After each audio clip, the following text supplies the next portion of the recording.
राधे राधे दोस्तों। आज हम आपको सुनाएंगे एक अत्याचारी बहू की कहानी जो अपनी बूढ़ी सास पर बहुत अत्याचार करती थी। अगर आप हमारे चैनल पर नए हैं तो प्लीज़ हमारे चैनल को सब्सक्राइब करें, वीडियो को लाइक करें और शेयर करें। शारदा देवी की 4 औलादें थीं, एक बेटा और 3 बेटियां। सबकी शादी हो चुकी थी। बेटे ने अपनी लव मैरिज की थी, लेकिन जो इस बार शारदा देवी की बेटी रजनी मायके आई थी और उसने देखा रजनी ने कि उसकी माँ बहुत ज़्यादा बीमार सी लग रही है। माँ के चेहरे पर बेटी के आने की खुशी भी नहीं झलक रही थी। रजनी ने अपनी लेटी हुई माँ के माथे पर हाथ रखा, माँ की नाड़ी देखी और माँ के सीने पर कान लगाकर माँ की धड़कनें सुनने की कोशिश करने लगी। सब कुछ तो ठीक लग रहा था, ना तो कोई बुखार था और ना ही नाड़ी या धड़कनें तेज थी। माँ का चेहरा भी उदास था। तभी शारदा देवी मुस्कुराने की कोशिश करते हुए कहने लगी, क्या देख रही हो रजनी? 70 साल की बूढ़ी औरत थी शारदा देवी और उनके मुंह में एक भी दांत नहीं था। सारा चेहरा झुर्रियों से भरा हुआ था। वह बोली, रजनी माँ, तुम्हें क्या हुआ है? रजनी ने पूछा तो पीछे से उसकी भाभी अचानक कमरे में आ गई और बोली, बुढ़ापा है और क्या है? रजनी की भाभी सरिता के हाथ में एक ट्रे था जिसमें चाय और नमकीन बिस्कुट रखे हुए थे। अचानक भाभी का कमरे में आना रजनी को बिल्कुल अच्छा नहीं लगा था, पर क्योंकि घर जो भाभी का था इसलिए वह कुछ कहने का भी अधिकार नहीं रखती थी। अगर ज्यादा दखल अंदाजी करने पर जो उसका भाई बोल पड़ता कि 2 दिन के लिए आई हो बहन, मेहमान की तरह सुख चैन से रहो और हमें भी शांति के साथ रहने दो। सरिता ने रजनी को चाय बिस्कुट दिया और खुद एक प्याली में लेकर चाय पीने बैठ गई। तो रजनी ने हैरानी से पूछा, भाभी, माँ की चाय? तो सरिता बोली, सुबह 1 प्याली चाय पी चुकी हैं माँ जी। ज्यादा चाय पीने से माँ जी को गैस की तकलीफ होने लगती है। रजनी ने बड़ी हैरानी से माँ की तरफ देखा। कभी शारदा देवी दिन के 2 बजे तक सिर्फ चाय पर आश्रित रहती थी। बिना नहाए, बिना पूजा किए वह अन्न का दाना भी मुंह में नहीं डालती थी। बिना घर का पूरा काम निपटाए उन्हें नहाना नसीब नहीं होता था। तब तक 4 बार वह चाय पी चुकी होती थी। वह सोचने लगी, माँ तो इतनी चाय पीती थी, कमाल है। तो वह कहने लगी, रजनी भाभी, पहले तो किसी के लिए भी चाय बनती थी तो 2 घोंट माँ के लिए भी बनाना ही पड़ता था। तब सरिता कहने लगी, दीदी, जवानी की वही नादानी तो बुढ़ापे में परेशान करती है, वैसे ही जैसे बचपन की गलतियां लड़कों को जवानी में दुख देती हैं। और सरिता ने जो कहा था, फिर उन गंदी बातों का भाव जानकर वह अपनी खुद ही हंस पड़ी और वह रजनी कहने लगी, माँ चाय लोगी? रजनी ने सरिता की बात पर ध्यान दिए बिना अपनी माँ से पूछा। तो शारदा देवी ने अपनी बहू की ओर चोर नजरों से देखा कि तो बोली, बेटा, खाली पेट ज्यादा चाय पीने से गंदी डकारें और गैस की परेशानी होने लगती है। फिर रजनी कुछ नहीं बोली और बेमन से वह चाय पीने लगी। और जो वह सरिता कहने लगी, दीदी, मैंने गीजर ऑन कर दिया है, आप सफ़र से थकी हुई होंगी, नहा लो, फिर नाश्ता तुम्हें करवाती हूँ। कहकर सरिता चाय की झूठी प्याली लेकर चली गई थी। जाते जाते सरिता ने शारदा देवी की तरफ इस तरह निगाह डाली कि शारदा देवी बेचारी कांप कर रह गई थी। सरिता का देखना जो रजनी ने चेतावनी भरी नजरें और माँ की सिरहन दोनों को महसूस कर लिया था। सरिता के जाने के बाद रजनी ने माँ की आंखों में झांका तो माँ की आंखें डबडबाई हुई थी। घर में कोई तो भयंकर गड़बड़ चल रही थी, जिसकी मार रजनी सोच रही थी कि मेरी माँ पर पड़ रही है। और माँ इतनी लाचार थी कि मुंह खोलने से भी डरती थी। सरिता रजनी के बड़े भाई रजनीश की पत्नी थी। रिश्ते में वह रजनी की बड़ी भाभी थी, पर उम्र में वह रजनी से 1 साल छोटी थी, इसलिए शुरू से ही वह रजनी को दीदी कहती थी। अब दीदी दी में बदल गई हो तो दोनों 45 वर्ष से ज्यादा की उम्र हो गई थी दोनों की। सरिता 46 की तो रजनी 48 की थी। दोनों अपने अपने घर गृहस्थी में व्यस्त थी। रजनी का मायका प्रयागराज में था और ससुराल गाजियाबाद में। फिलहाल वे लोग नई दिल्ली में रहते थे, जहां रजनी के पति गौरव का एक मेडिकल स्टोर था। स्टोर में बिजी रहने के कारण गौरव कहीं आता जाता नहीं था, इसलिए जरूरत कहीं आन पड़ती या रिश्तेदारी निभाने का काम रजनी को ही करना पड़ता था। रजनी की एक बेटी राधिका MNIT यानी Motilal Nehru national institute of technology Allahabad में इंफॉर्मेशन टेक्नोलॉजी की सेकेंड ईयर की छात्रा थी। बेटी के इंस्टीट्यूट से लगातार 5 दिनों की छुट्टी थी। बेटी चाहती थी कि वह छुट्टियां दिल्ली में बिताए और अपनी तरफ से तो उसने कहा था कि वह खुद ट्रेन से दिल्ली आ जाएगी या मामा के पास अपने ननिहाल चली जाएगी। मामा रात 10:30 बजे ही हम सफ़र ट्रेन में बैठा देंगे। सुबह आप लोग दिल्ली में 6 बजे लेने आ जाना। पर रजनी का मन नहीं माना था। जवान बेटी को अकेली सफ़र करने देने का उसका मन नहीं हुआ था। वह सुबह की ट्रेन से इलाहाबाद आ गई थी और अब प्रयागराज आई थी।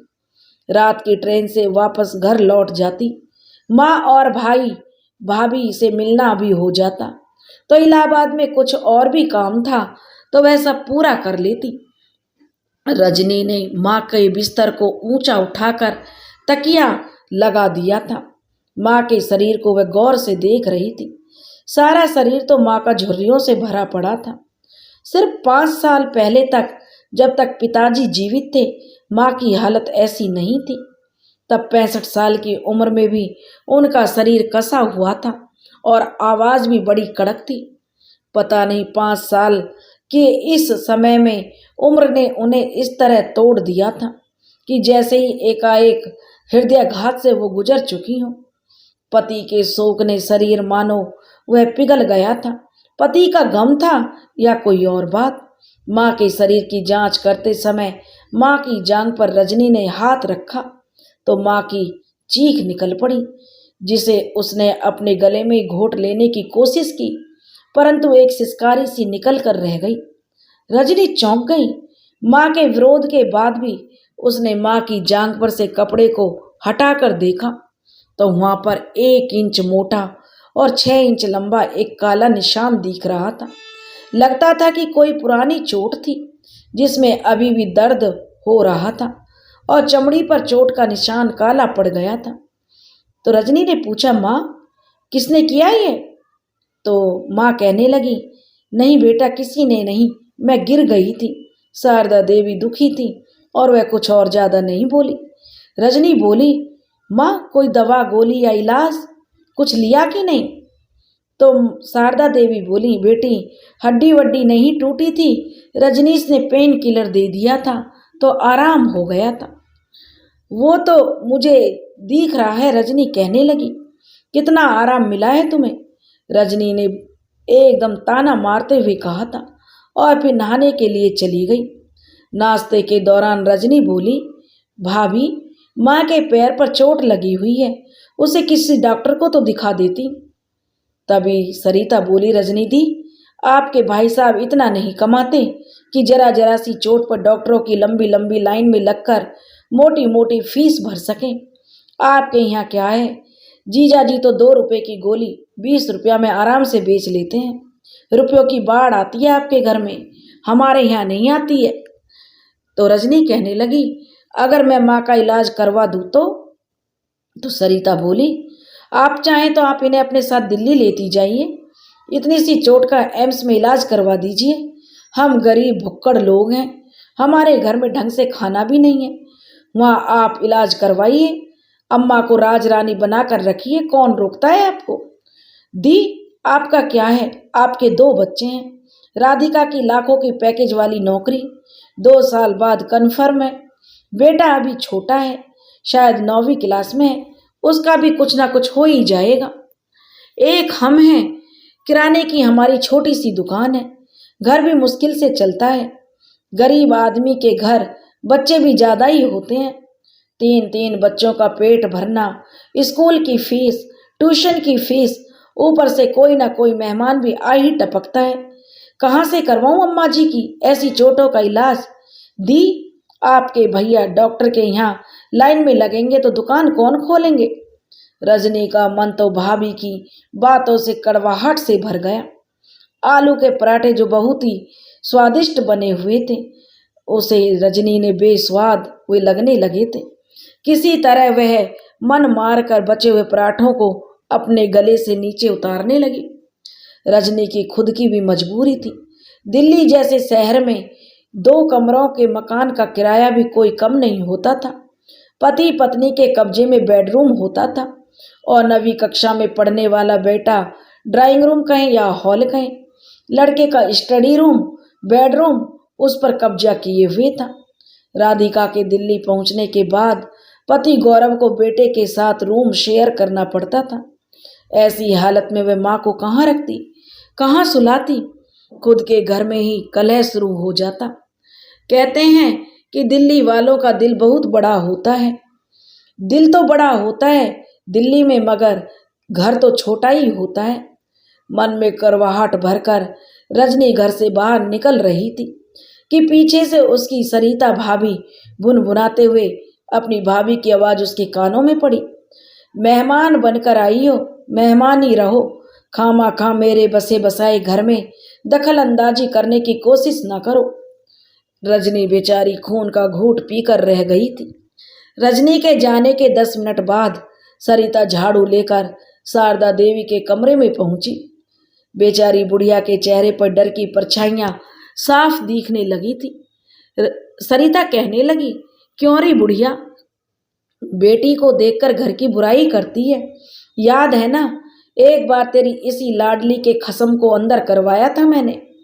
सरिता शारदा देवी के करीब पहुंची। सास के जो जांग पर चोट का निशान था, फिर उस चोट पर झाड़ू को टेकती हुई बोली, लगाऊं एक बार फिर या यहीं पर? तो बूढ़ी बेचारी दुख से जो करा उठी, बोली, नहीं नहीं सरिता बहू। वह कहने लगी कि नहीं नहीं क्या? सरिता जो अब उस बूढ़ी की नकल उतारती रही।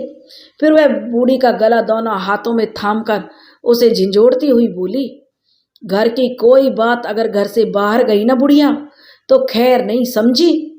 तो वह बोली, हाँ हाँ कोई बात घर से बाहर नहीं जाएगी बहू। फिर सरिता बोली, शाबाश, और फिर झाड़ू उठाकर अपने काम में लग गई। हुक्म देने के बाद सरिता ने पलटकर भी अपनी सास की तरफ नहीं देखा। वह जानती थी उसके हुक्म के खिलाफ जाने की उसकी सास शारदा देवी में हिम्मत नहीं थी। शारदा देवी जो चलने फिरने में भी लाचार थी और वह झूठ बोलने के लिए भी बाध्य थी। रात के 10 बज चुके थे जब रजनी, राधिका और रजनीश प्रयागराज स्टेशन पहुंचे थे। रजनीश अपनी अल्टो कार से उन्हें रेलवे स्टेशन छोड़ने आया था। तभी रजनी ने कहा, भैया एक बात कहनी थी आपसे। रजनी थोड़ी हिचक रही थी तो रजनीश बोला, हाँ बोलो। वह बोली, माँ के बारे में। ड्राइव करते हुए रजनीश ने कहा, हाँ बहन, ऐसा तुम कुछ भी नहीं कहोगी जो मुझे पहले से मालूम नहीं है। मेरे पड़ोसी जो चीख पुकार सुनते हैं बहन, मुझे तानों से मारते हैं, गालियां देते हैं, पर जब मैं उन्हें गवाही देने के लिए कहता हूँ तब कोर्ट में गवाही देने के नाम पर सबके मुंह पर ताला पड़ जाता है। कई बार सोचा कि सरिता से तलाक ले लूं, पर वहाँ भी उसी की चलती है। काउंसलर समझौता करवा देता है, 3 बच्चों का हवाला देता है, सेटलमेंट के नाम पर इतना रुपया देने को कहता है कि मैं घर दुकान यहाँ तक कि खुद को भी बेच दूं तब भी उतनी रकम नहीं जुटा पाऊंगा। मेरी जिंदगी मेरी बहन नरक बन गई है, पर उसके साथ एक छत के नीचे रहने के लिए मैं मजबूर हूँ, क्योंकि बच्चों के कारण मैं मजबूर हूँ। एक बार जीजाजी ने यानी राधिका के पापा ने मेरे साथ जेल की हवा खा चुका है। बल्कि सच कहो तो गौरव जी मेरे कारण मेरे साथ जेल में गए थे, उस जुर्म जो हमने किया ही नहीं था। अगर गौरव जी के पास पुख्ता सबूत नहीं होते कि उस समय वो दिल्ली हाई कोर्ट में किसी गवाही के सिलसिले में पेश हो रहे थे और किसी भी हालत में उसी समय यहाँ प्रयागराज में वे मेरे साथ मिलकर सरिता को प्रताड़ित नहीं कर सकते थे। जज ने जब मामले को झूठा समझा था, फिर भी सरिता के वकील की दलील थी, हो सकता है रजनीश का सहयोगी नहीं कोई और हो। सरिता के सिर पर चोट लगी थी और उसका सिर भिन्ना रहा था, उससे गौरव को पहचानने में भूल हो सकती है। वकील ने भी दलीलें दी थी। नतीजा क्या निकला बहन? दोनों को कोर्ट से बाहर राजीनामा करने की सलाह मिली। तो राधिका कहने लगी, मामा जी मैं आपकी कोई हेल्प करूं? तो रजनीश बोले, बेटा तुम मेरी क्या मदद करोगी? राधिका बोली, देखना। और राधिका रहस्यपूर्ण स्वर में बोली, मदद करनी है तो मदद करो, खामखा सस्पेंस क्यों बढ़ा रही हो? रजनी ने राधिका से कहा। तो राधिका के होठों पर एक मधुर मुस्कान उभर आई। बोली, मामा जी अपना मोबाइल तो दिखाना। राधिका कुछ देर तक अपने मामा के मोबाइल से कुछ छेड़छाड़ करती रही, कोई ऐप डाउनलोड की और फिर आराम से बोली, 5वें दिन मामा जी हमें स्टेशन पर लेने आ जाना। फोन में क्या किया है? रजनीश ने पूछा। तो राधिका बोली, अभी तो सिर्फ एक डाउनलोड ऐप किया है मैंने और चेक किया है कि जो काम मैं करना चाहती हूँ उसमें आपका फ़ोन सपोर्ट भी कर पाएगा या नहीं, और आगे क्या करने की मंशा है तुम्हारी? जो रजनीश ने पूछा। तो राधिका कहने लगी, आगे क्या करूँगी ये तो अभी मुझे भी नहीं मालूम। दिल्ली जाने पर और मेरी मनमर्जी का सामान जब मुझे मिल जाएगा तभी कह पाऊंगी कि मैं किस हद तक आपकी मदद कर सकती हूँ, राधिका ने अपने मामा से बताया। तो रजनीश बोला, आज जिंदगी के इस उम्र में दीदी एहसास होता है कि माता पिता कभी गलत नहीं होते। पिताजी ने मुझे बहुत समझाया था कि प्रेम विवाह मत करो, पर मेरी जिद थी रजनी कि शादी तो मैं सरिता से ही करूँगा। मैंने घर से भागकर कोर्ट में शादी कर ली थी। उसी का यह नतीजा है कि अब भी उसके चक्कर में मुझे कोर्ट के भाग दौड़ करना शायद मेरा नसीब बन गया है। जब वह मेरे साथ घर से भागने को तैयार हुई थी तभी मुझे उस समय समझ लेना चाहिए था कि यह कितनी गलत मानसिकता वाली ताड़का से संबंध में जोड़ रहा हूँ, जो अपने माँ बाप भाई बहनों सगे रिश्तेदारों की सगी नहीं हुई, वो मेरी सगी कैसे होगी? शुरू में तो मुझे वो त्याग की देवी लगी थी, जो मेरे लिए, हमारे प्यार के लिए सिर्फ शरीर पर पहने हुए कपड़ों में अपना घर छोड़ आई थी। अब लगता है कि वो उसकी मोहब्बत नहीं, उसकी मजबूरी थी। जिस कंगले खानदान से सरिता का वास्ता था उसमें उसका ब्याह ही हो जाता, यही उसका सौभाग्य था। उसके घर वालों की तरह ही कोई कंगला उसका घरवाला बनता, जहाँ 2 जून की रोटी की भी कोई गारंटी नहीं होती। फटे हुए कपड़ों से भी शरीर ढका रहता तो यही उसका सौभाग्य समझा जाता। बोलते बोलते रजनीश के होठों से झाग निकलने लगे थे। राधिका बोली, मामा जी कोई इतने भी बुरे हालात में नहीं होता। अगर मामी इतनी ही बुरी लगती थी या थी तो आपकी पसंद कैसे बन गई? रजनीश बोला, बिटिया मेरी अकल पर पर्दा पड़ गया था, इश्क में मैं अंधा हो गया था, या यूं कहो मेरी किस्मत में दुख झेलना था। ना जाने वो कौन सा मनहूस समय था जब मुझे कॉलेज में अपने से 2 साल जूनियर लड़की से इश्क हो गया था। उसमें कुछ ऐसा दिख गया था कि मैं उस पर लट्टू हो गया था, उसका दीवाना हो गया था। उससे भी अच्छी कई लड़कियां मेरे साथ पढ़ती थी, मेरी क्लास में थी, अच्छे खानदानी परिवारों से थी। वे सभी मुझे पसंद नहीं आई थी। मुझे पसंद कौन आई? जो मुफिलसी से गुजर रही थी, सस्ते घटिया कपड़े पहनने वाली लड़की थी। शायद सहेलियों से मांग मांग कर यदा कदा सलीके के कपड़े भी पहन लेती थी। जो मुझ जैसे घोंचों की तलाश में कॉलेज जाती थी। वह बहुत चतुर थी, पढ़ने में जरा जहीन थी। अपने तेज दिमाग का इस्तेमाल पढ़ाई कम करने में और मुझे पटाने में वह ज़्यादा लगाती थी। कॉलेज की फीस भी सरकारी अनुदान से उसकी जो माफ हो जाती थी। रजनी इस गुस्से में खुद को कोसने लगा था। रजनी कहने लगी, भैया ये क्या बकवास कर रहे हो? इतने बुरे भी हालात से नहीं गुजर रही थी भाभी। रजनी ने टोका तो उसका भाई रजनीश को जैसे ब्रेक सा लगा। वह खिसियाया और फिर रजनी और अपनी भांजी की ओर देखने लगा। रजनीश बहन और भांजी को रेलवे स्टेशन पर बिठाने के बाद जब घर लौटा तो सरिता तो गुस्से में भरी बैठी थी और बोली, ये वक्त हो रहा है घर लौटने का? तो रजनीश ने कहा, देखो, उसने अपने गुस्से को काबू में करते हुए कहा, कौन सा ज़्यादा वक्त हो गया सरिता? तुम्हारे सामने ही तो दुकान से लौटने के बाद तुरंत रेलवे स्टेशन चला गया था। जब उनकी ट्रेन स्टार्ट हो गई तब सीधे सीधे घर लौट आया हूँ। उन दोनों को ट्रेन में बिठाकर लौट आना था। सरिता कहने लगी, क्या ज़रूरत थी ट्रेन चलने के इंतज़ार की कि ट्रेन चलेगी तभी जाओगे? ट्रेन में बिठा देते और अपने घर आ जाते। सरिता ने जो अपनी आपत्ति जताई थी तो वह कहने लगी, इतने दिनों के बाद रजनीश ने कहा मेरी बहन घर आई थी। दिन तो मैं तो जो मुलाकात भी नहीं हुई थी, जरा सी देर कुछ बातचीत कर ली तो कौन सा तूफान आ गया। रजनीश वॉश बेसिन पर बढ़ता हुआ अपने हाथ धो रहा था। तब सरिता कहने लगी, जब से राधिका यहाँ इंजीनियरिंग की पढ़ाई पढ़ रही है तब से चौथा मौका है जब रजनी दीदी यहाँ आई हैं।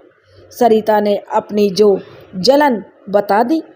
तो रजनीश बोला, सरिता, ये उसका मायका है, वो जब चाहे जितने दिनों के लिए चाहे आ सकती है, रह सकती है। ये तो मेरी बहनों की शराफत है कि वे तीनों पिताजी के बनाए दुकान मकान में हिस्सा नहीं मांगती। अगर हिस्सा मांगे तो उन्हें कौन मना कर सकता है। दहेज में जो भी धन दौलत उनके ससुरालिया को दी थी, सरिता जो फट पड़ी, वो क्या था? क्या तुम्हारे पिता ने उनको दान दहेज नहीं दिया जो वो हिस्सा मांगेंगी? रजनीश समझाने वाले अंदाज में कहने लगा, रजनी, तुम पागल हो। काबिल और लायक लोगों से संबंध बनाकर रखना चाहिए। रजनी, कभी ऐसे लोगों से संबंध बिगाड़ने नहीं चाहिए। रजनी बोली, क्या कहना चाहते हो तुम? तो रजनीश बोला, देखो रजनी, हम भी बाल बच्चेदार हैं, हमारे बच्चे भी पढ़े लिखें किसी काबिल बने। यह कैसे होगा? मानो या न मानो रजनी, राधिका देश के गिने चुने प्रतिष्ठित कॉलेजों में से एक की छात्रा है। अगर हमारे बच्चों को भी सही दिशा निर्देश मिलेंगे, कोई अच्छे तरीके से गाइड करेगा, तो क्या पता हमारे बच्चे भी बड़े होकर इससे भी अच्छे कॉलेज में एडमिशन पा सकें। सरिता पति की बातों से सहमत तो नहीं थी। सास का बिस्तर ठीक करते हुए सरिता को कुछ पैसे दिखाई दिए। उसने वो रुपए तकिया के नीचे से उठाए तो पूरे 4,000 थे। सरिता ने उन्हें गिना। पूरे 4,000 रुपये बुढ़िया के पास कहाँ से आए? शरीर की अमालत जो सुबह से उसे सता रही थी, क्रोध में बदलते उसे देर नहीं लगी। उसे तो प्रचंड रूप से क्रोध आ गया जब शारदा देवी ने बाथरूम से बाहर निकली और बताया कि ये 4,000 रुपये रजनी ने उन्हें इलाज के लिए दिए हैं। तो सरिता तमकती हुई, दनदनाती हुई अपने पति रजनीश के पास पहुंची। रजनीश दुकान से संबंधित लिखा पढ़ी का कोई काम कर रहा था। सरिता ने 500 के 8 नोट खाता बही पर इस तरह जोर से पटके मानो ताश के पत्ते पटक रही हो। रजनीश ने चौंक कर सरिता की ओर देखा तो सरिता कहने लगी, देख लो अपनी बहन की करतूत। अब क्या कर दिया मेरी बहन ने? रजनीश ने पूछा। तो सरिता कहने लगी, जब आती है हमारी बेइज्जती ही करके जाती है। रजनीश कहने लगा, देखो सरिता, पहेलियां मत बुझाओ, मुझे बहुत काम है। कोई बात है तो साफ साफ कहो, नहीं तो मुझे काम करने दो। सरिता कहने लगी, तुम्हारी बहन ने माँ के इलाज के लिए 4,000 रुपये माँ जी को दिए हैं, जैसे हम पैसों के अभाव में माँ जी का इलाज नहीं करवा रहे थे। सरिता ने इस तरह कहा कि रजनीश को भी अपनी बहन पर गुस्सा आया। फिर 2 पल सोचकर बोला, अगले हफ्ते राधिका आ रही है, उसे ये रुपए वापस कर देना, हमें उनकी सहायता की कोई ज़रूरत नहीं है। तो सरिता कहने लगी, ये सहायता राशि थोड़े ही है, ये तो होटल में रहने खाने पीने से लेकर वापस ट्रेन में बिठाने जाने तक की एक मुश्त किस्त भुगतान है। तुम्हारी बहन ने इस घर को घर नहीं होटल समझ रखा है। हमारा वॉशरूम यूज़ करने से लेकर टैक्सी के किराए तक का सबका पेमेंट उसने कर दिया है। रजनीश सोचने लगा, अजीब औरत हो, अगर तुम्हें ये रुपये चाहिए तो रख लो, नहीं चाहिए तो माँ को वापस कर दो। अगर रजनी को वापस लौटाने हो तो राधिका जब वापस आए तो उसको वापस कर दो, वह रजनी को लौटा देगी। अब मुझ पर मेहरबानी करो, मुझे दुकान भी जाना है, जब तक हिसाब किताब ना कर लूँ मुझे फुर्सत नहीं मिलेगी और ना ही दुकान पर जा पाऊँगा। रजनीश जो सरिता से कहने लगा। सरिता ने रुपए वापस उठा लिए और सास को वापस करने के लिए, जिसे जैसे ही उसने कभी वापस तो करने नहीं थे और ना ही किए, रुपए तो रजनीश को ऐसे दिखाए जैसे वह अभी अपनी सास को वापस करने जा रही है, लेकिन ना उसे रुपए देने थे और ना ही उसने अपनी सास को रुपए दिए। उस रोज़ सास को 2 एक्स्ट्रा तमाचे इसलिए ज़्यादा पड़े ताकि सास उन रुपयों के बारे में जो रजनी से कोई सवाल ना करेगी और सरिता से भी कुछ नहीं पूछेगी और रजनी को कुछ बताएगी नहीं। उन तमाचों की ज़रूरत तो बुढ़िया को नहीं थी, पर सास पहले से ही जानती थी। ये रुपए तो उसी समय जब्त हो गए थे जब सरिता की निगाह उन रुपयों पर पड़ी थी। रजनीश और सरिता ने विजातीय प्रेम विवाह किया था। वो अलग अलग जात के थे। सरिता जहाँ रूपवती थी, फिगर फिल्मी जो हीरोइनों के जैसा था, पढ़ने में तेज थी और बोलने में भी हाजिर जवाब थी, वहीं रजनीश उनके सामने धनवान था, देखने में स्मार्ट था। रजनीश हीरो होंडा से जो कॉलेज जाता था, उन दिनों हीरो होंडा का ज़बरदस्त क्रेज़ था। वह अच्छे कपड़े पहनता था, जेब में नोटों की मोटी गड्डी रखता था, जिसे यदा कदा दोस्तों के बीच खर्च भले ही कम करता था पर झलकाता बहुत था।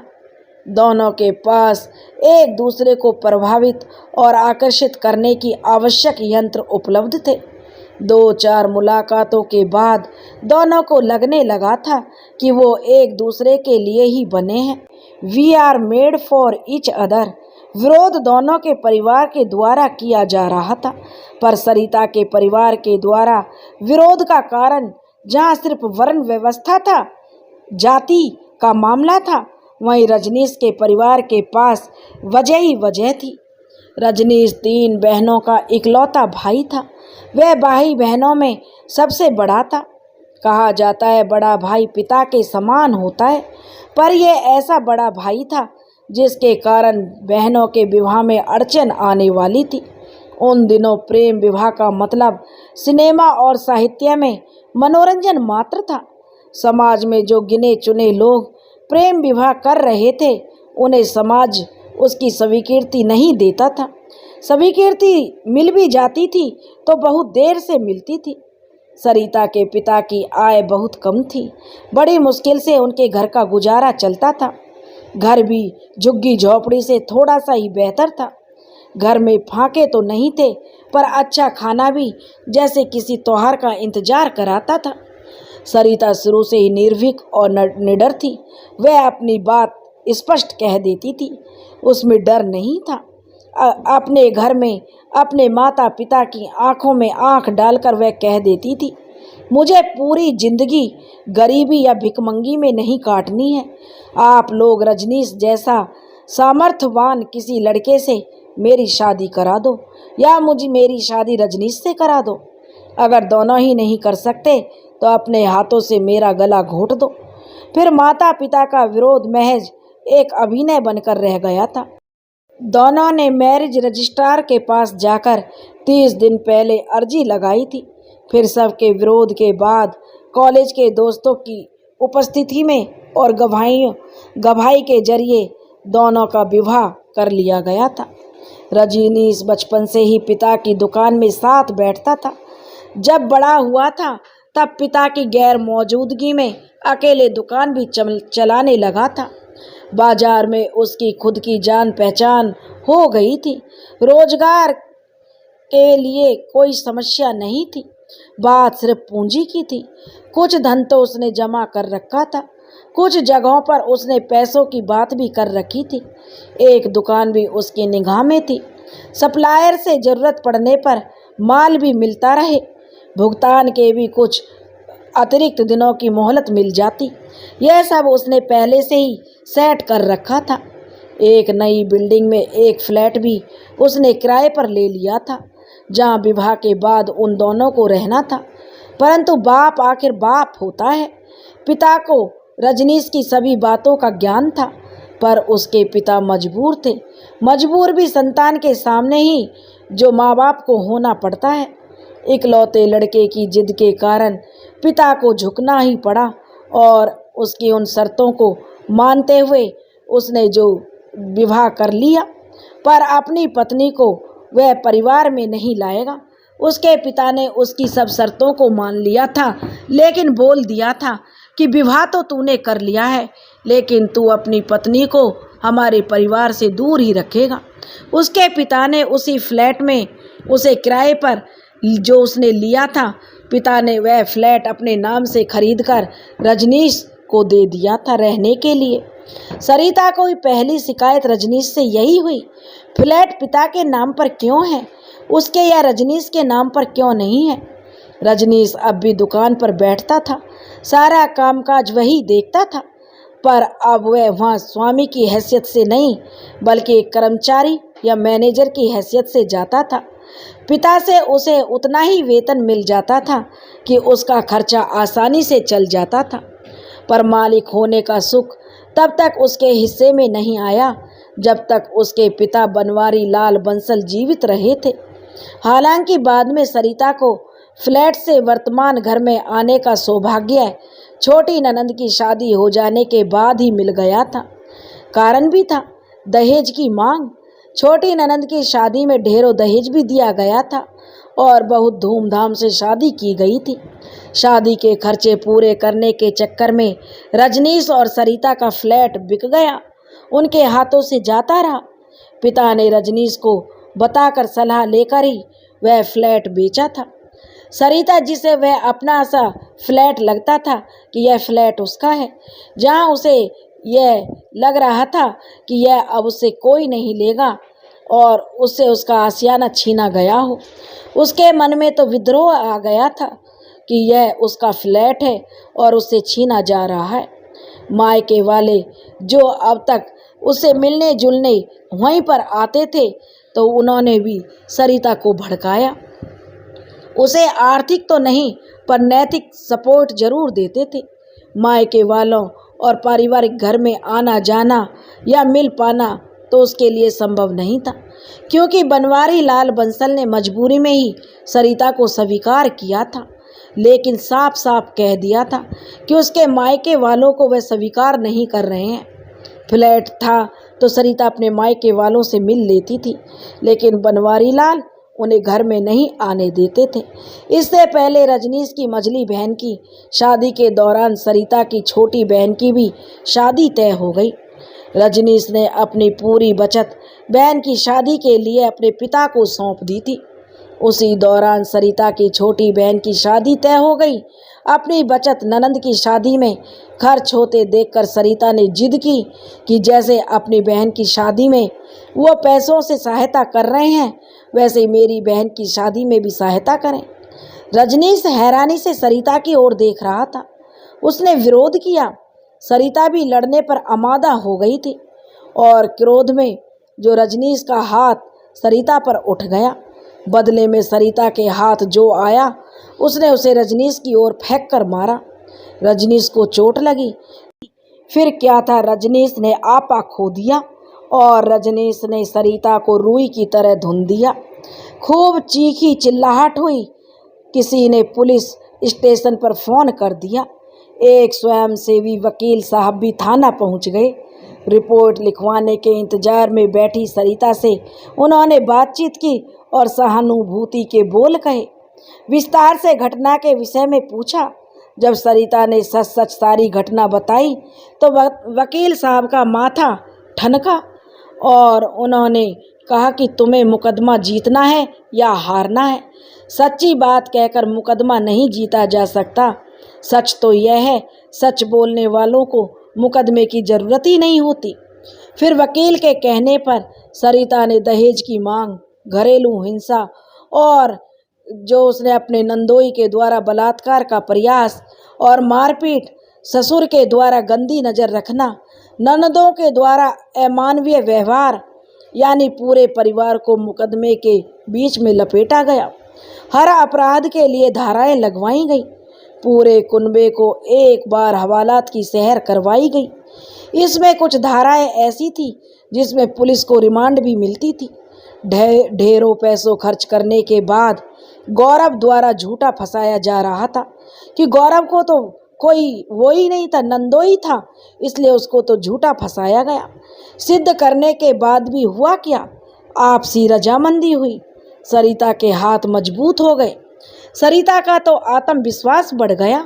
उस वकील की फीस भी रजनीश को ही झेलनी पड़ी थी।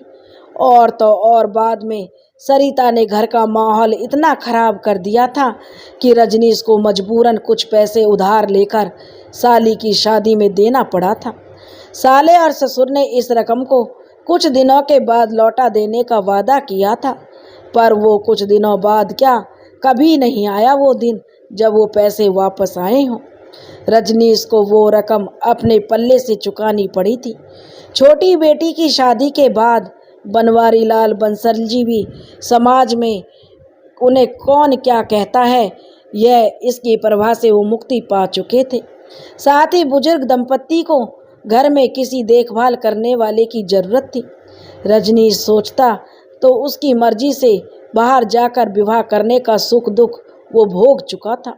उसे अपनी करनी पर अब बहुत पछतावा होता था। फिर भी रजनीश को बहुत पहले ही अच्छी तरह से समझा दिया था कि मुझे सिर्फ 2 बेटियों की शादी जरा ढंग से करने दो, तुम्हारी बहनों को उसका अधिकार मिल जाने दो।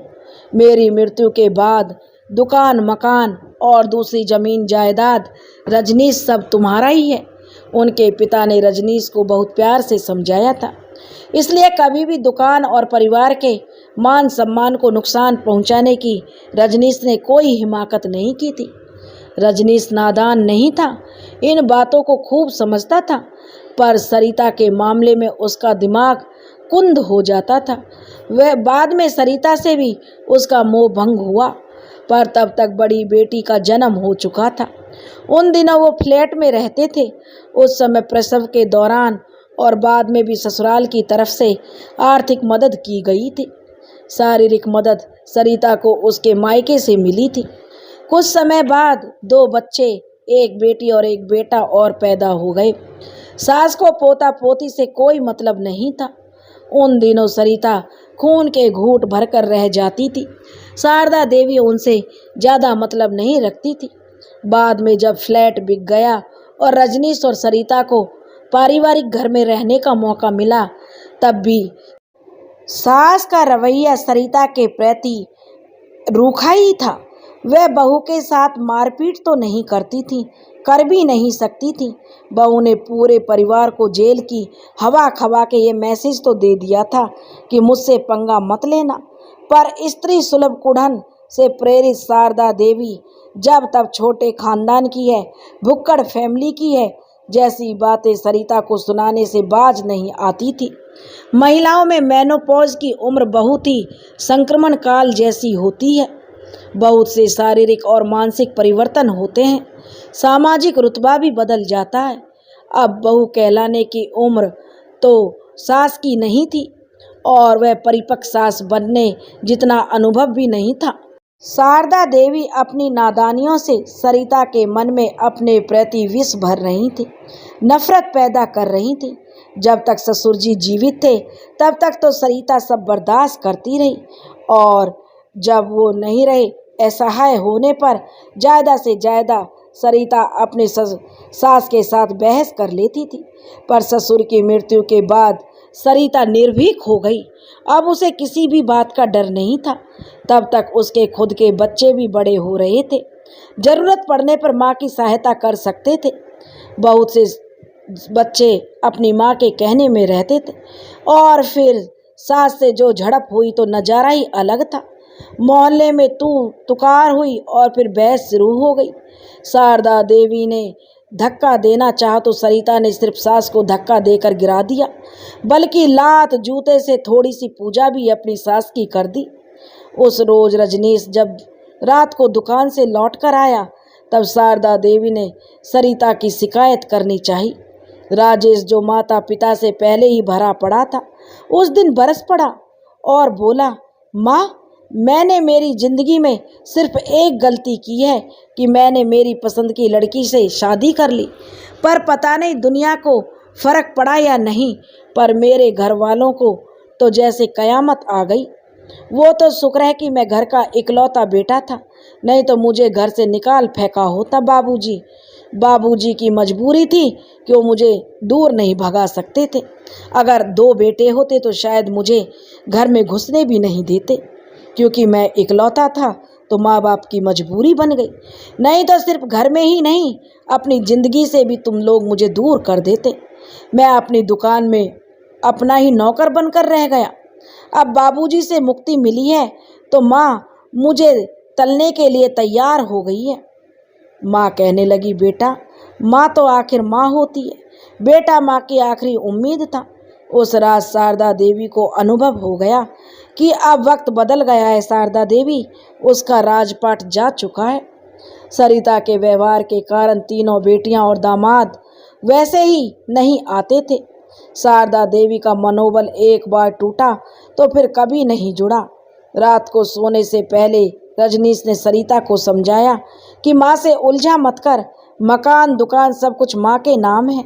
अगर वह कोर्ट में खड़ी हो गई तब हम सड़क पर आने में हमें देर नहीं लगेगी। पति की समझाइश का सरिता पर कोई फर्क नहीं पड़ा। एक बार शारदा देवी की पिटाई शुरू हुई तो मौसम बेमौसम बरसात की तरह कभी भी होने लगी। पहले लात घूंसों से, फिर जूते चप्पलों से, और बाद में जो हाथ लग जाए उससे। एक बार तो बेटे के क्रिकेट के बल्ले से बेटे की जो दादी की पिटाई हुई थी। और सरिता के व्यवहार के कारण तीनों बेटियां ने तो आना ही बंद कर रखा था। उधर ट्रेन स्टार्ट हो गई थी। राधिका अपनी माँ रजनी से पूछने लगी, मम्मी, नानी के घर चलें क्या? क्या हो रहा है, क्या चल रहा है? तो रजनी कहने लगी, कुछ भी चल रहा हो उससे तुम्हें कोई मतलब नहीं। तुम यहाँ पढ़ाई के सिलसिले में आई हो, बस अपनी पढ़ाई पूरी करो और अपने करियर पर ध्यान दो। तुम्हारा मामा वही झेल रहा है जिसके वह काबिल है। उस समय जब मामा दीवाना बनकर घर में बगावत कर रहा था, पिताजी ने, माँ ने, मैंने और तुम्हारी दोनों मौसियों ने कितना उसे समझाया था, कितना उससे रिक्वेस्ट की थी कि उस चुड़ैल के चक्कर में ना पड़े। पर उस समय हम सभी गलत थे, सिर्फ तुम्हारा मामा सही था। और तेरा मामा सच्ची मोहब्बत का अंजाम अब देख रहा है कि क्या होता है। अब उसने अपनी आंखों से सब देख लिया है। उन दिनों मुझसे छोटी बहन की शादी की बातचीत चल रही थी। तेरे मामा की हरकतों के कारण लगभग तय हो चुकी शादी की बातचीत खटाई में पड़ गई थी। लड़के वाले 4 दिन बाद तेरी मौसी को देखने आ रहे थे। जैसे ही उन्होंने तेरे मामा के इंटरकास्ट कोर्ट मैरिज के बारे में सुना तो उन्होंने प्रयागराज आने से मना कर दिया। मिडिल मैन, जो बीच का जो बिचौलिया था, जो दोनों और रिश्ते की कड़ियाँ जोड़ रहे थे, उन्हें लड़के वालों ने खबर भिजवाई कि वे नहीं आ रहे हैं। कारण पूछने पर बताया, जिस घर का लड़का इतना मर्यादाहीन हो उस घर से संबंध जोड़ना उन्हें बिल्कुल मंजूर नहीं था। जब भाई के ये गुण हैं तो बहन भी इन गुणों से अछूती नहीं रही होगी। मेरी दोनों बहनों के विवाह में काफ़ी दिक्कत आई थी। उन दिनों पूरा परिवार ही समाज के लिए अपेक्षित हो गया था। बेटियों का विवाह हैसियत से जायदाद, दान दहेज देने की बात कहने के बाद भी जब तय नहीं हो रहा था, तब उन दिनों माँ और बाबूजी अक्सर भैया भाभी को कोसने लगते थे। कारण पूछने पर बताया गया था, जिस घर का लड़का मर्यादाहीन है तो उनसे क्या उम्मीद लगाई जाए। वो भैया भाभी को कोसते, भाभी उन्हीं दिनों को जो अपने दिमाग में बैठा कर रखी है, और अब वो माँ को, जो कि माँ का शरीर अब साथ नहीं देता है, उसका बुढ़ापा है और वह अपने काम करने में असमर्थ है, तो भाभी उसी चीज़ का बदला माँ से ले रही है। बाबूजी के जाने के बाद माँ अपना दिमागी संतुलन भी खो चुकी है। अब भाभी उन दिनों का बदला निकाल रही है। राधिका कहने लगी, माँ, पापा और मामा को जेल क्यों हुई थी, कैसे हुई थी? रजनी कुछ कहती उससे पहले ही दो यात्री उस कूपे में आ गए थे। जरूर वे किसी दूसरे कोच में बैठे हुए थे। जब टीटीई ने उन्हें सही कोच के बारे में बताया होगा, तब वे लोग अपनी सीट पर आ गए थे। अजनबी लोगों के बीच अपने परिवार के बारे में चर्चा करना किसी भी स्थिति में उचित नहीं था। माँ बेटी ने अपना बिस्तर ठीक किया और लेटकर अपने अपने विचारों में जो डूब गई। माँ अपनी माँ के भविष्य के बारे में चिंतित थी और बेटी सबूत जुटाने के लिए जरूरी उपकरणों के बारे में सोच रही थी। 5 दिन के बाद जब राधिका दिल्ली से प्रयागराज लौटी, तब उसके बैग में उसकी ज़रूरत की सभी सामग्री मौजूद थी। वह शाम 5:30 बजे प्रयागराज रेलवे स्टेशन पर नॉर्थ ईस्ट एक्सप्रेस से प्रयागराज स्टेशन पर पहुंची थी। राधिका की मां रजनी इस बार भी राधिका को छोड़ने प्रयागराज आना चाहती थी, पर खुद राधिका की जिद थी कि उसे आत्मनिर्भर कब बनने दोगी? आप हर जगह मेरे साथ चलोगी तो मैं कैसे आत्मनिर्भर बनूंगी? जब मैं दिन की गाड़ी में भी अकेली सफ़र नहीं कर सकती, तो जिंदगी के सफ़र में अकेली कैसे चल सकूंगी? मुझे बेवजह बैसाखी का सहारा लेने के लिए जो बाध्य मत करो माँ। रजनी प्रतिवाद में कुछ कहना चाहती थी, तब राधिका ने दलील दी थी, चलो माँ, उसी रात जब मुझे प्रयागराज से लेकर यहाँ दिल्ली आई थी, तब सहयात्री हम दोनों पर झपट पड़ते तो हम क्या कर लेती माँ? हम दोनों भी तो औरतें थीं, वो तो हमारे साथ वहाँ कुछ भी कर सकते थे, क्या कर लेती तुम? माँ कहने लगी, माँ, तुम मेरी रक्षा क्या करती? खुद को भी नहीं बचा सकती हो तुम। दरअसल मुझे मेरी हिफाजत के लिए नहीं, बल्कि अपनी तसल्ली के लिए मेरे साथ जाना चाहती हो कि तुमने अपना फ़र्ज पूरा कर लिया। राधिका ने तर्कपूर्ण बहस से पिता गौरव को प्रेरित किया। वे दखल अंदाज हुए और कहने लगे कि राधिका जो कह रही है वो ठीक है, और अंतिम निर्णय उनके पिता ने लिया। दिन का सफ़र है, वहाँ प्रयागराज से मामा रिसीव करने आ जाएंगे, इसलिए राधिका को अकेले भेजा गया। रात ननिहाल में रहने के बाद अगली सुबह राधिका अपने हॉस्टल चली जाएगी। राधिका ने प्रयागराज आने से 4 स्टेशन पहले ही रजनीश को फ़ोन कर दिया और बताया मामा को कि वह प्रयागराज पहुंचने वाली है। वह उसकी तरफ से टेंशन ना लें, चुपचाप दुकान में रहें। वह ओला बुक करके सीधे दुकान पर पहुंचेगी और वहीं आगे की प्लानिंग बताएगी। शाम का समय था, दुकान में ग्राहकी भी थी। दोनों ने ग्राहकों के जाने का इंतजार किया। जब दुकान ग्राहकों से खाली हुई और दुकान के काम करने वाले कर्मचारी बिखरी हुई चीज़ों को सलीके से जमाने में व्यस्त हो गए, तब मामा भांजी दुकान के उस हिस्से में पहुँचे जहाँ बनवारी लाल बंसल साहब का ऑफिस की तरह उस हिस्से को इस्तेमाल करते थे। वहाँ एक बड़ी सी स्क्रीन मौजूद थी, जिसमें दुकान के हर कोने में लगे सीसीटीवी कैमरे से प्राप्त तस्वीर प्रदर्शित हो रही थी। दुकान में अब इक्का दुक्का ग्राहक आ रहे थे, जिन्हें कर्मचारी हैंडल कर रहे थे। वह एक मंझोले आकार का जनरल स्टोर था, जहाँ घरेलू उपयोग की लगभग सभी चीज़ें मिलती थीं।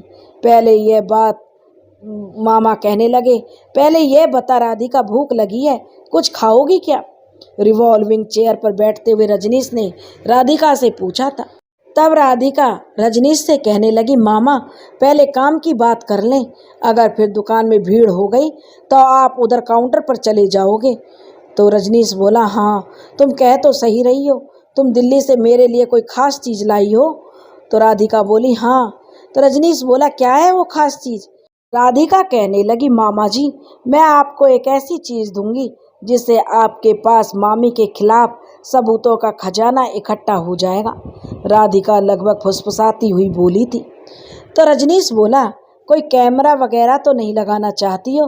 अगर हाँ तो सरिता कोई अंधी नहीं है।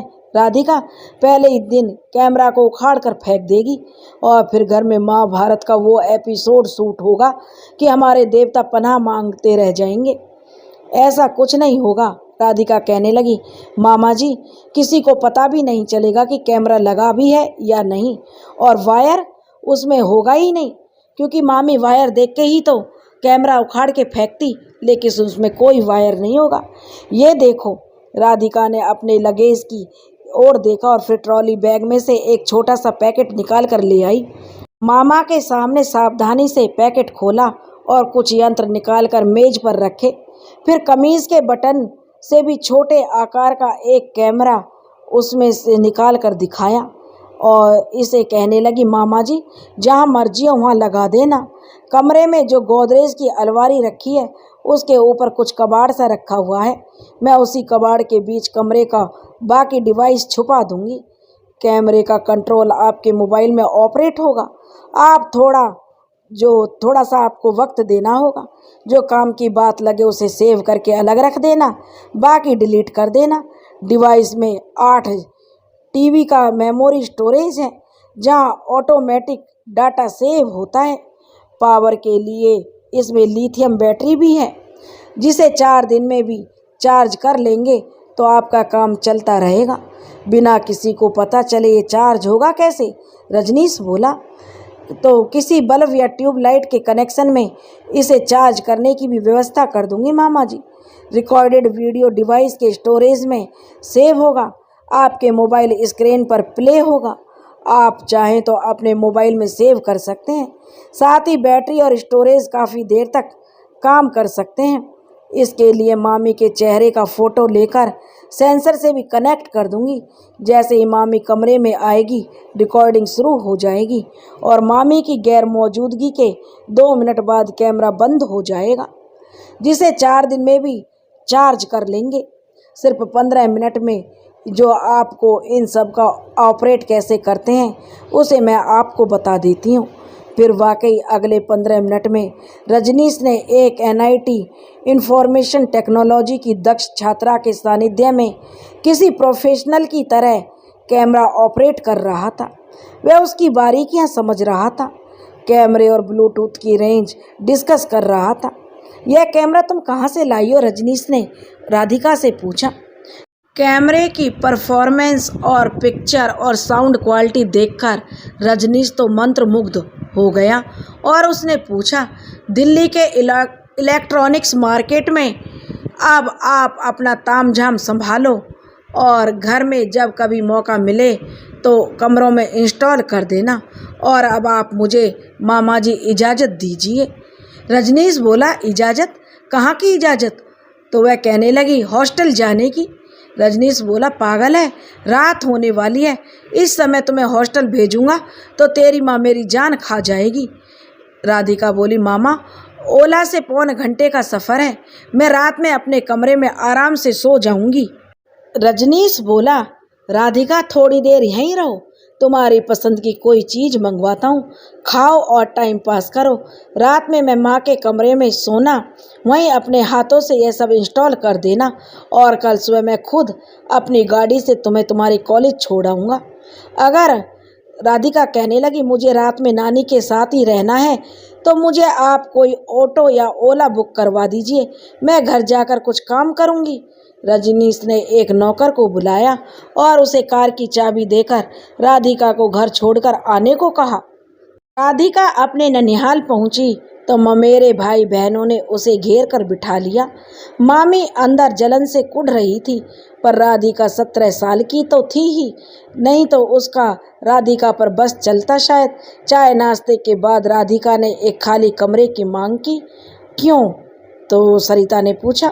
सरिता का सवाल सुनकर जो राधिका कहने लगी, मामी, एक प्रोजेक्ट की फाइल तैयार करनी है मुझे, 8 से 10 घंटे लग जाएंगे। सुबह 10 बजे कॉलेज में फ़ाइल जमा भी करनी है, फिर वो जो पूछने लगी थी सरिता हैरानी से, तुम सोओगी कब? तो राधिका कहने लगी, प्रोजेक्ट कंप्लीट होने के बाद मामी, आप टेंशन मत लो, हम लोगों को कई कई रात जागने की आदत होती है। राधिका व्यवस्था जताती हुई बोली थी, कुल 3 तो कमरे हैं घर में, एक में मैं और तेरे मामा सोते हैं, एक में बच्चे सोते हैं, एक में माँ जी रहती हैं। तुम्हारा प्रोजेक्ट जरूरी है तो हमारा सोना भी तो जरूरी है राधिका। सरिता की बड़ी बेटी बोली, मम्मी दीदी को दादी के कमरे में बिठा दो, दादी रात भर जागेंगी तो दादी भी कौन सा रात भर सोती हैं। तो वह बोली, ठीक है, एक मेज और एक कुर्सी वहाँ लगवा दो बस। राधिका ने आभार प्रकट किया और जब दोनों ममेरी बहनों ने दादी के कमरे में एक मेज और एक कुर्सी लगा दी तो राधिका वाकई अपना प्रोजेक्ट पूरा करने में व्यस्त हो गई। जितना जल्दी वो प्रोजेक्ट पूरा होता उतना ही जल्दी से वह मामा के खास प्रोजेक्ट को पूरा कर चैन की नींद सोती। रात को डिनर के लिए जब उसे बुलाया गया तो वह अपना मोबाइल फ़ोन उठा लाई थी और फोटोग्राफी में व्यस्त हो गई थी। उस समय तो मामी सरिता को भी मज़ा आ रहा था कि भांजी उसे बहुत महत्व दे रही है। राधिका ने सबसे ज़्यादा तस्वीरें अपनी मामी की ही खींची थी। सुबह के 8 बज रहे थे। मामा भांजी अल्टो पर कार में सवार होकर राधिका के कॉलेज की ओर जा रहे थे। राधिका से बात करने के लिए रजनीश इतना उतावला था कि उसे रात में ढंग से नींद भी नहीं आई थी। कच्ची पक्की नींद के कारण उसका सिर भी भारी हो रहा था। तो वह कहने लगा, राधिका काम हुआ? मुख्य सड़क पर जैसे ही गाड़ी पहुंची सबसे पहला सवाल रजनीश का यही था। तो वह कहने लगी, हाँ हाँ मामा जी, क्यों ना होता। मेज कुर्सी सिर्फ मेरे प्रोजेक्ट में काम नहीं आए बल्कि अलमारी के ऊपर इंस्टॉलेशन छुपाने में भी काम आया। मेज पर चढ़कर मैं बहुत ही सुविधाजनक तरीके से अपना काम कर पाई। डिवाइस को पावर सप्लाई देने में थोड़ी दिक्कत आ रही थी जिसमें खुद नानी ने मेरी हेल्प की। तो रजनीश बोला, माँ को मालूम है कमरे के बारे में? रजनीश थोड़ा हकला कर बोला। तो राधिका बोली कि मैंने बिना नानी की जानकारी के कैसे कमरे में लगा पाती। जब तक मैं प्रोजेक्ट का काम करती रही नानी आराम से लेटी रही थी। रात के 2:30 बजे जैसे ही मैं कैमरा इंस्टॉल करने के लिए उठी नानी की आंख खुल गई और मुझे उनके विश्वास में उन्हें लेना पड़ा था कि विश्वास में लेकर मैंने उन्हें समझाया कि ये सब उन्हीं की भलाई के लिए किया जा रहा है। बाद में पावर सप्लाई के लिए जब मैं कमरे की ट्यूबलाइट 10 मिनट के लिए बंद की थी तब नानी की मोबाइल की फ्लैश लाइट जलाकर मुझे मदद नानी ही कर रही थी। बिना नानी की जानकारी के मैं कैसे कर पाती मामा जी, आप ही बताइए। इसलिए नानी को बताया। तो क्या मामा जी ये गलत हो गया?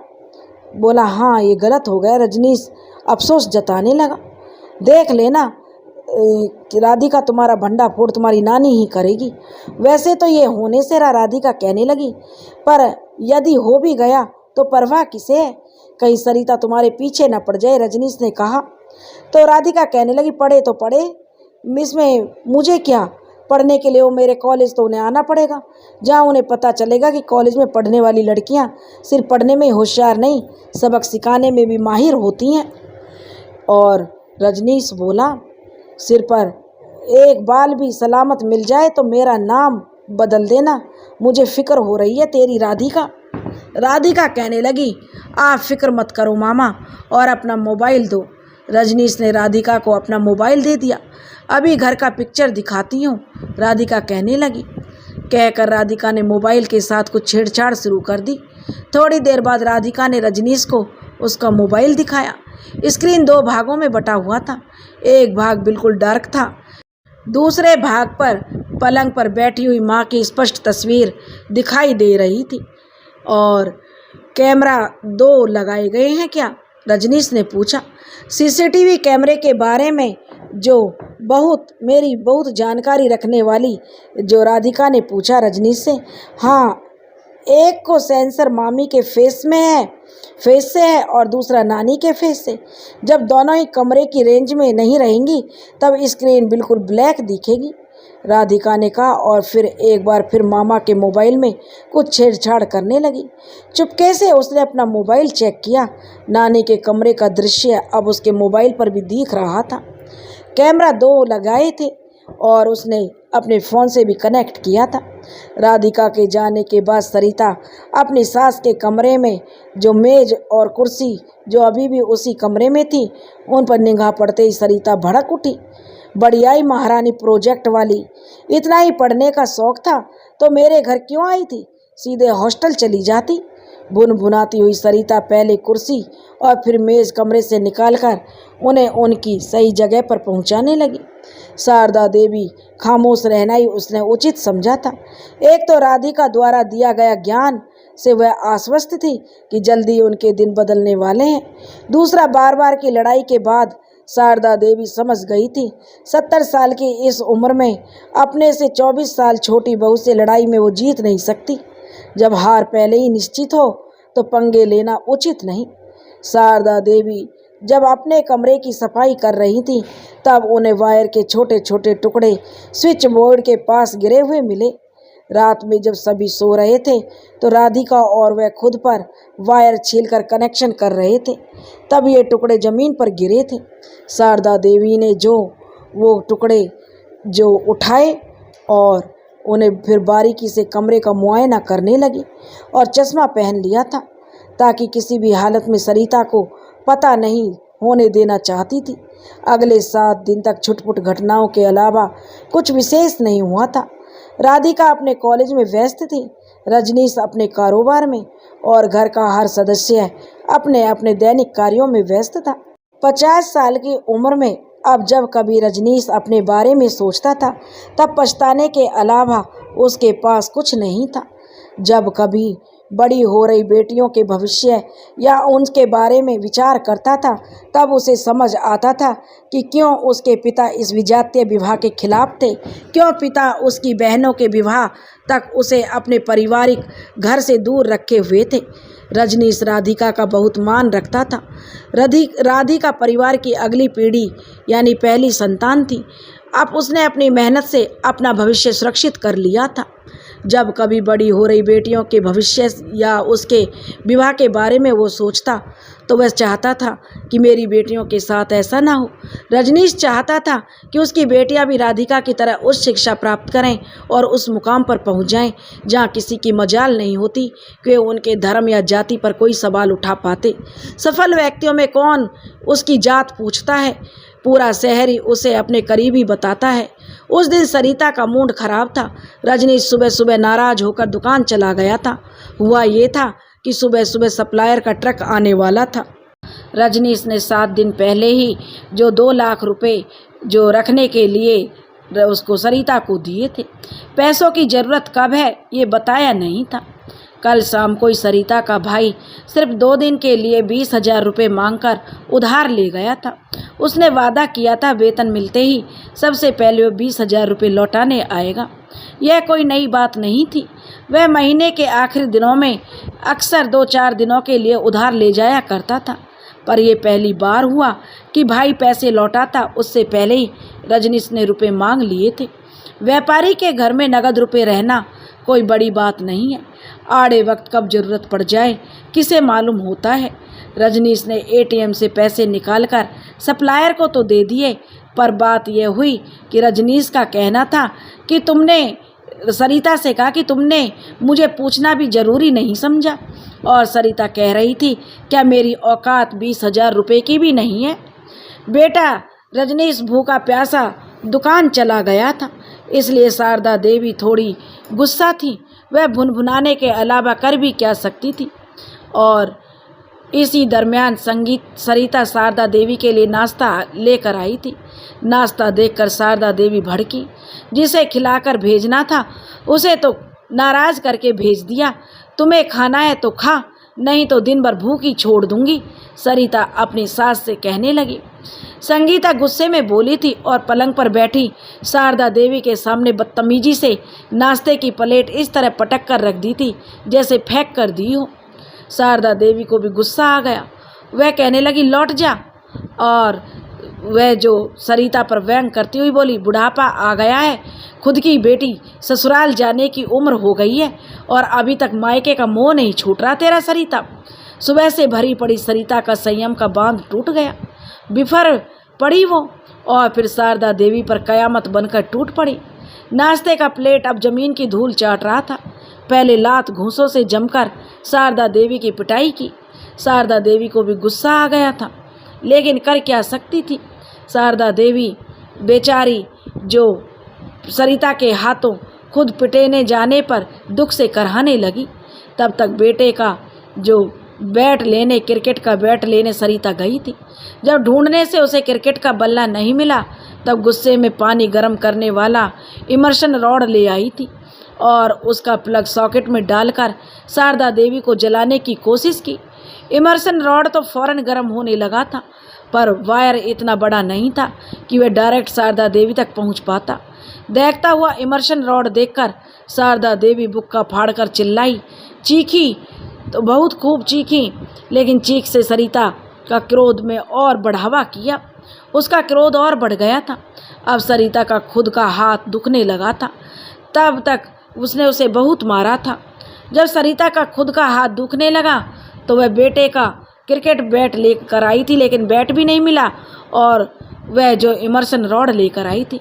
परिणाम यह हुआ, क्रोध में अंधी हो चुकी सरिता ने इमर्शन रॉड को एक तरफ फेंका और चीख चिल्ला रही शारदा देवी का गला पहले हाथ में फिर एक दुपट्टे को शारदा देवी के गले में लपेटकर गला घोटने का प्रयास करने लगी। खुद का छुटाने का प्रयास करती हुई शारदा देवी ने वो गलती कर दी जिसका अंदेशा रजनीश ने राधिका को पहले ही जता दिया था। वह कहने लगी, आज अपनी मनमानी आखिरी बार कर ले सरिता, तेरी हर करतूत कैमरे में रिकॉर्ड हो रही है। शारदा देवी ने अपना गला छुड़ाने की कोशिश करते हुए कहा। कैमरे के नाम पर सरिता चौंकी, फिर बोली मजाक उड़ाने वाले अंदाज में, पिशाचनी सी हंसी हंसकर बोली, कमीनी बुढ़िया, पूरी जिंदगी तुमने मेरा और मेरे मायके वालों का मजाक उड़ाया है, हमें नीचा दिखाया है। आज मैं तुम्हारा हर गरूर तोड़ दूंगी। समझ ले, गरूर ही नहीं, तेरी सांसों की डोर भी आज मेरे हाथों टूटेगी। आज अपनी मैं मनमानी करके रहूंगी। तो बुढ़िया कहने लगी, जितना सितम ढाना है ढाले, राधिका ने तेरी मौत का पूरा इंतजाम कर दिया है सरिता। उस रोज वो किस प्रोजेक्ट के लिए यहाँ नहीं आई थी? वो तेरी करतूतों को रिकॉर्ड करने के लिए, कैमरा लगाने के लिए घर में रुकी थी। प्रोजेक्ट तो वह अपने कॉलेज के हॉस्टल में भी पूरा कर सकती थी। शारदा देवी संघर्ष करती हुई बोल रही थी। इस बार सरिता मजाक उड़ाती नहीं रह गई और गले पर दबाव बढ़ाती हुई पूछी, कहाँ है कैमरा? बता बुढ़िया, कैमरा कहाँ लगा है? शारदा देवी ने उंगली के इशारे से कैमरे की ओर इशारा कर दिया।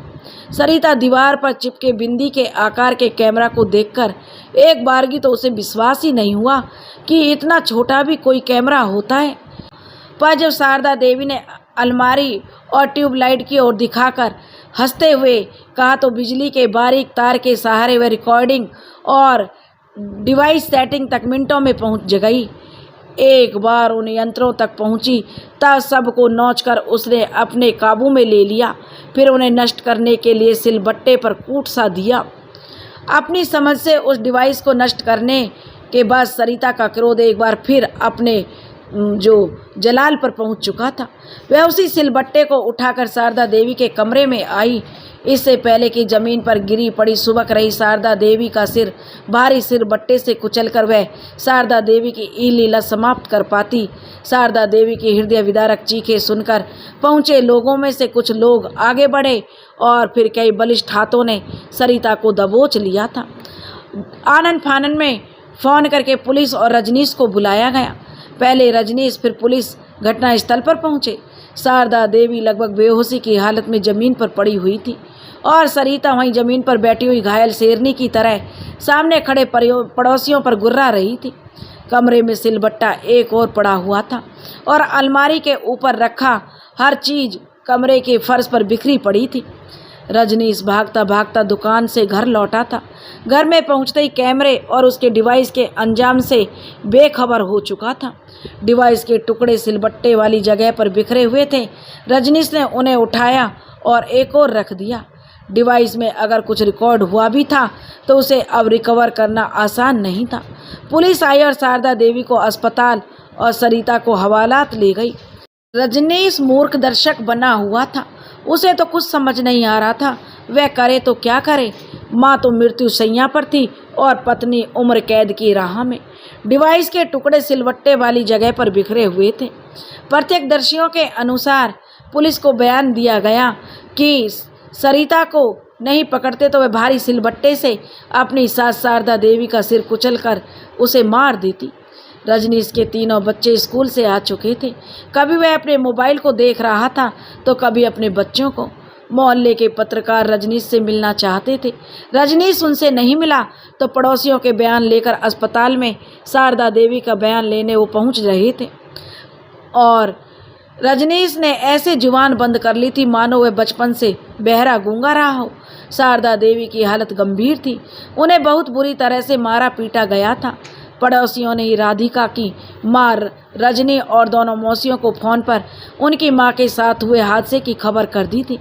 तीनों बहनें बहुत जल्दी और प्रयागराज पहुंचने की कोशिश में जुट गई थीं। 3 दिन बीत चुके थे। सरिता की कोर्ट में पेशी हो गई थी और अदालत ने उसे अगली सुनवाई के लिए न्यायिक हिरासत में जेल भेज दिया था। शारदा देवी ने पुलिस को अपना बयान रिकॉर्ड करवा दिया था और टीवी चैनल वालों ने पूरी घटनाक्रम के बारे में वह बयान दे चुकी थी। स्थानीय ही नहीं, नेशनल नेचर पर भी बहू के द्वारा बूढ़ी सास पर जुल्म की कहानी लगातार चल रही थी।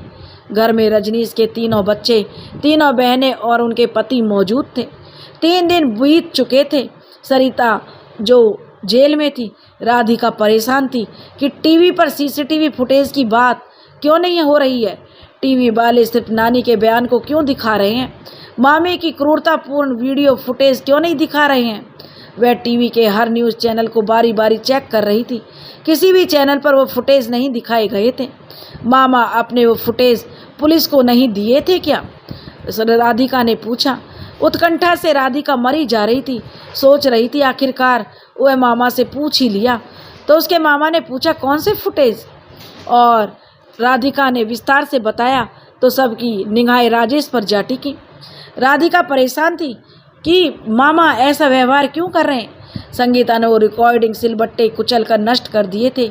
रजनीश राधिका से नज़रें मिला पाने में ताव नहीं आ सका। राधिका कहने लगी मामा। राधिका हैरानी से चीख पड़ी, झूठ बोलते शर्म नहीं आती। असली अपराधी मामी नहीं, आप जैसे लोग होते हैं जो बीवी को बचाने के लिए झूठ का सहारा लेते हैं। नष्ट होने से पहले डिवाइस में इतना फुटेज भेज दिया गया था कि मामी को उम्र कैद की सज़ा आराम से मिल जाए। डिवाइस के टूटने से पहले तक का फुटेज मेरे पास भी था। आपके मोबाइल को मैंने हैक कर रखा था और जो वीडियो आपके मोबाइल पर रिसीव होता था वो मेरे मोबाइल पर भी आता था। मैंने वो सभी वीडियोस पुलिस को और एक पत्रकार को भेज दिया है। मैं किसी अपराध का सबूत छिपाने में या अपराधी का साथ नहीं दे सकती। ये क्या कर दिया तुमने। जो रजनीश फपक पड़ा और राधिका से बोला, ये तुमने क्या किया। अब ये तीनों बच्चों का क्या होगा। इन्हीं के कारण मैं वर्षों से उस जालिम औरत को झेल रहा था। तो वह कहने लगी, बच्चे भी तो पल जाते हैं मामा, जिनका कोई नहीं होता वो भी तो पलते हैं। एक अपराधी माँ और कायर पिता के संरक्षण में पल रहे ये क्या बनेंगे, भगवान ही जाने। राधिका ने कहा, और जो काम उसने पहले नहीं किया था वो अब कर दिया। एक पत्रकार वाकई उसका परिचित था। राधिका ने उस पत्रकार को फुटेज भेज दिए जिसे वायरल होने से कोई नहीं रोक सकता था। महज वक्त की बात थी। अगले 4 घंटे में जो सरिता की क्रूरता लगभग हर चैनल पर चल रही थी, जिसे दुनिया देख रही थी। इस तरह राधिका ने अपनी सूझबूझ और होशियारी से उस जालिम औरत के अत्याचारों से न केवल अपने नानी को मुक्ति दिलाई बल्कि मामा को भी उस जालिम औरत की गुलामी से मुक्त करवा दिया था। और महज वक्त की बात है, जो लोग जो इस बात से मुकर जाते हैं, पत्नी की गलत चीज़ पर साथ देते हैं और उसकी गलती पर रोकते नहीं हैं, तो यही आगे चल के इतनी बड़ी विडंबना बन जाती है। सास जो धीरे धीरे बहू को थोड़ी इसमें शारदा देवी की भी गलती थी, वो उसको बात बात पर ताने मारती थी, उसके जो पीहर वालों को जली कटी सुनाती थी। यही विष उसके मन में घुलता जा रहा था और आगे उसे अपनी सास से इतनी ज़्यादा सख्त नफरत हो गई थी कि ससुर के मरते ही घर में उसका राज आ गया था और वह सास को इस तरह से प्रताड़ित करने लगी थी। वो तो एक जालिम बहू थी, लेकिन इसमें बीज सास ने भी रोपा था। इसलिए समझदारी यही कहती है कि मिलजुल कर किसी से इतना उसको ना नीचा दिखाओ और ना ही उसके साथ इतना गलत व्यवहार करो कि वह कोई क्राइम करने के लिए भी जो उतावला हो जाए, वह अपनी ऊंच नीच और भावनाओं में सबको भूल जाए और वह ऐसे अपराधी किस्म का बन जाए।